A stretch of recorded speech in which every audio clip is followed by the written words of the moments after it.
मसूरी के होटल के सभागार में आयोजित कार्यक्रम में लोक गायिका डॉक्टर सोनिया आनंद रावत का मसूरी कांग्रेस के नेताओं ने कांग्रेस पार्टी में शामिल होने पर स्वागत किया। इस दौरान वक्ताओं ने भाजपा सरकार पर जमकर आरोप लगाए और 2022 में उत्तराखंड में कांग्रेस की सरकार बनाने का दावा किया।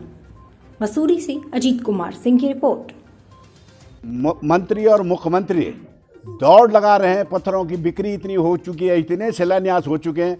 हम तो जानना चाह रहे थे कि उन शिलान्यासों में कहीं बजट की भी कोई व्यवस्था है, कहीं पैसे की कोई व्यवस्था रखी गई है, डीपीआर कहीं स्वीकृत हुआ है।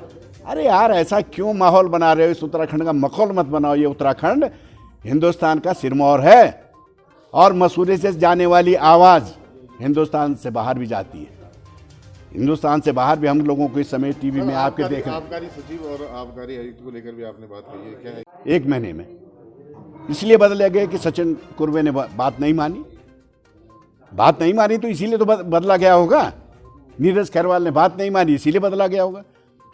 हरिरथ सेमवाल ने बात मानी, इसलिए तीसरा जो है आयुक्त बना दिया, और आयुक्त ही नहीं उसको सचिव भी बना दिया। तो कितना बड़ा दुर्भाग्य है। मैं समझता हूँ यार, उत्तराखंड के साथ मजाक मत करो। एक हाथ से जो है वो आयुक्त जो है रिपोर्ट करेगा कि शराब के ये दाम होंगे, और दूसरे हाथ से सचिव जो है उसका अनुमोदन करेगा। कितना बड़ा मखौल होगा यार। क्या इतने बड़े उस प्रदेश के अंदर आपको पीसीएस आईएएस नहीं दिखाई दे रहे हैं? क्या सबको बराबर काम नहीं दिया जाना चाहिए था?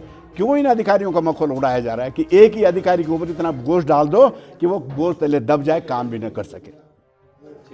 सबसे पहले तो मैं बधाई देना चाहता हूं डॉक्टर सोनिया आनंद रावत को कि उन्होंने कांग्रेस पे विश्वास किया, राज कांग्रेस पार्टी में सम्मिलित हुई, और एक उनके मार्गदर्शन में, उनकी सोच के साथ जो है नई दिशा कांग्रेस को विशेष करके मसूरी विधानसभा मिलेगी, मसूरी वाले लोगों को मिलेगी। क्योंकि कोविड में उन्होंने जो कार्य किया है, उनकी संस्था ने, गूंज संस्था ने कार्य किया, वो बड़ा सराहनीय कार्य है।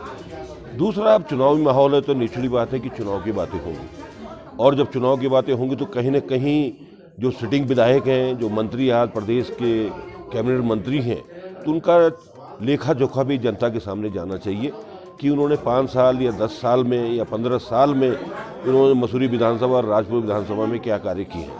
एक तो झूठे आश्वासन और लोकार्पण की व्यवस्था, जो कि कांग्रेस के राज में जो योजनाएं बनी, जो नगर पालिका ने बनी, नगर पालिका अध्यक्ष को सही तरीके से सम्मान नहीं मिलना और उनके कार्य पूरा नहीं हुआ, उनको भी जो है लोकार्पण करना।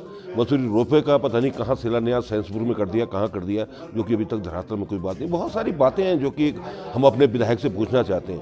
जब विधायक जीत जाता है तो सबका होता है, चाहे किसी पार्टी का हो, लेकिन पूरी जनता को हक होता है कि वो अपने विधायक से प्रश्न पूछे कि आपके बेरोजगारों के लिए क्या किया, आपकी योजनाएं क्या हैं, आपने क्या आगे की योजना है, क्या आपने किया है 5 साल में। वो मेरे ख्याल से अगर कोई ऐसी बात हो तो मुझे नहीं लगता कि जनता जो है उनको कोई सही नंबर दे। और आज जो है जिस तरह से पूरा प्रदेश पीड़ित है घोषणाओं से, 1000 घोषणाएं की हैं जो कि धरातल पे अभी भी 2% 3% नहीं, जिनका जीव भी नहीं निकला है। सर आप, और अभी जो भर्तियां की हैं, बड़ी कितने भ्रम की बात है कि उन्होंने जो है, जब चुनाव आयोग ने डिक्लेयर डेटे करती, उसके बाद जो है बैकडोर से 600-700 आदमी की भर्ती कर रहे हैं। तो ये तो सीधा आम जनता के साथ जो है धोखा है। सर, रिपोर्ट कार्ड की बात करें, मंत्री जी हमेशा कहता है कि मैं रिपोर्ट कार्ड पेश कर रहा हूँ, लेकिन अब जबकि चुनाव सर पर है, आचार संहिता लग चुकी है, अभी तक उनका रिपोर्ट कार्ड पेश नहीं किया है। क्या कहना चाहेंगे इस बारे में? देखिए, रिपोर्ट कार्ड तो तभी पेश करेगा ना जब आदमी धरातल पर कोई काम करेगा। मैं अगर जहाँ हम आज प्रेस कॉन्फ्रेंस कर रहे हैं, मैं इसको कह दूँ कि साहब ये होटल मैंने बनाया, ये मेरी देन है कि मैंने बनाया है और मैंने तब जो है फलाने व्यक्ति को दिया है, उसका प्रमाण भी तो चाहिए। हम तो तुमसे कुछ नहीं कह रहे, हम तो कह रहे हैं प्रमाण दूंगा। आपके कौन सी चिट्ठी है टाउन हॉल में, कौन सी चिट्ठी आपकी जो शहीद स्थल है, जो कौन सी चिट्ठी आपकी वहाँ है लाइब्रेरी जो हमने विकास किया है, जो हमने कंपनी गार्डन का किया, फिश एक्वेरियम किया, मेरे को एक चिट्ठी बता दें। सबसे पहले तो मैं कांग्रेस पार्टी का बहुत बहुत धन्यवाद देती हूँ कि उन्होंने मुझ पर विश्वास जताया और मुझे बहुत ही अच्छे लेवल पे दिल्ली में AICC में ज्वाइनिंग हुई मेरी। मैं सभी अपने प्रीतम जी, हरीश रावत जी, हमारे यादव जी, देवेंद्र यादव जी जो हमारे प्रभारी हैं, मैं सबको धन्यवाद देती हूँ। गोदयाल जी, जितने भी हमारे बड़े नेता लोग हैं, उन्होंने मुझे बहुत ही सम्मान दिया है। इस सम्मान के लिए मैं अपने आप को सौभाग्यशाली समझती हूँ और धन्यवाद प्रेषित करती हूँ उत्तराखंड के कांग्रेस पार्टी को कि उन्होंने मुझे एक अच्छे लेवल पे बहुत सम्मान दिया। मैडम, कांग्रेस पार्टी का 40% महिलाओं को टिकट देने का है। अगर आपको टिकट मिलता है तो आप किस तरीके से आगे की अपनी रणनीति तय करेंगे टिकट को लेकर? देखिए, अगर मुझे टिकट मिलेगा तो महिला शक्ति को तो मजबूत होना ही चाहिए, और मैं तो बल्कि चाहूँगी 40 क्यों 50%, मैं आपकी बात को भी नकार करती हूँ कि कम से कम 50%, अगर आधी आबादी महिलाओं को कहा जाता है तो कम से कम 50% जो है महिलाओं की दावेदारी होनी चाहिए और महिलाओं को टिकट मिलना चाहिए। मैडम, आपने जो यहाँ के विधायक और जो मंत्री हैं, आपने उनको डॉन की संज्ञा ली है, आपने उनको डॉन कहा है, किस आधार पर आपने उनको डॉन कहा? बिल्कुल जी, मैं तो हमेशा उनको यही संज्ञा दे चुकी हूँ और ऐसा ही बोलूँगी मैं उनको, क्योंकि मैंने ज़मीनी हकीकत देखी है। पहले जब मैं अपनी गूंज संस्था के माध्यम से काम कर रही थी, पूरी मसूरी मैंने देखी है, एक एक कोना मुझे पता है।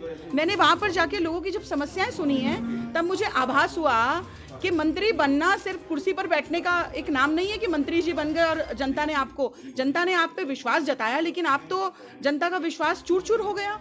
कहीं पर कोई काम आपको दिखाई नहीं देगा, सड़कें बदहाल हैं, हॉस्पिटल में डॉक्टर्स नहीं है, हॉस्पिटल की सुविधा नहीं है, लोग त्राही कर रहे हैं, महिलाओं के लिए कोई रोजगार आपने नहीं सोचा।